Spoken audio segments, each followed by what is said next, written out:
வந்ததுலேருந்து கேள்வியா கேட்குறான். இவன் வந்தா என்ன செய்வான்னு கேட்குறீங்க அதானே? அதை செய்வோம் இதை செய்வோம் இந்த பொய்யான வாக்குறுதிகள்லாம் எப்பவுமே கொடுக்க மாட்டோம். எது நடைக்கு சாத்தியமோ எது உண்மையோ அதை மட்டும்தான் கொடுப்போம்.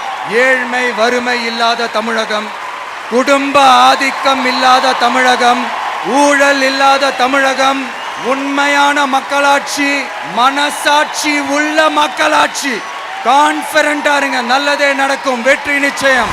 விஜய் உங்க விஜய் உயிர் வரனா